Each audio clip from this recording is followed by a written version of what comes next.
to us about how you came to reframe this concept of singleness. Well, basically, I got feeling like a reject. Like you had that stamped on your forehead, I think you say in one of your tapes. Yeah, and being around other singles who seemed to also reflect reject, and then we just sort of were rejected together. And I decided there had to be a better way.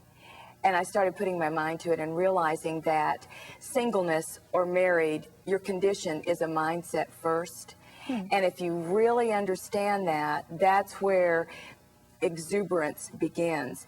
It's not in doing something about it. It's not what we do with it.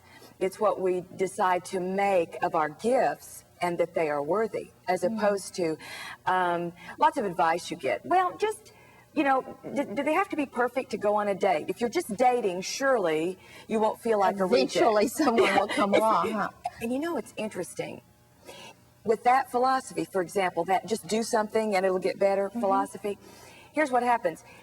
You date all these numbers, 7, 8, 12, 15, 32, right? Guess who you miss? One.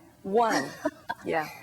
And in the process, it's frustrating. So not only are you missing one, you're also putting yourself in a very frustrating brokenness in all of your relationships, because you're seeking by action rather than deciding, what is it I have to offer? How should I offer that? And making singleness not the condition of contribution in the workplace, for example. That's where I've been most of my life. As most of us have to earn a living. I mean, I wasn't just given an endowment, you know. And the workplace has taught me, and I learned to let it teach me rather than to be my frustration. I learned to let it be my focus of what can I contribute by my special gifts. And that's how I began to learn.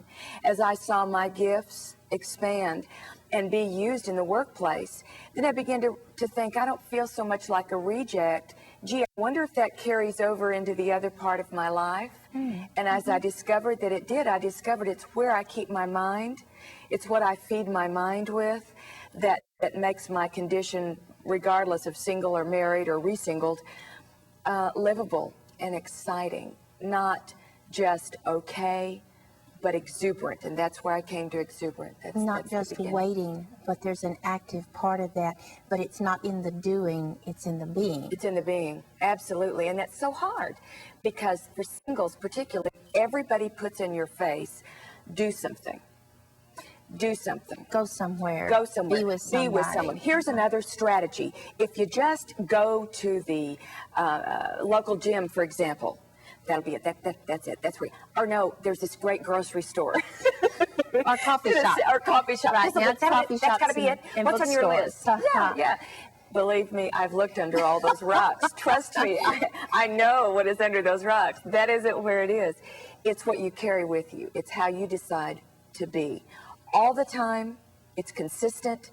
It requires vulnerability. It requires to surrendering to that you have gifts.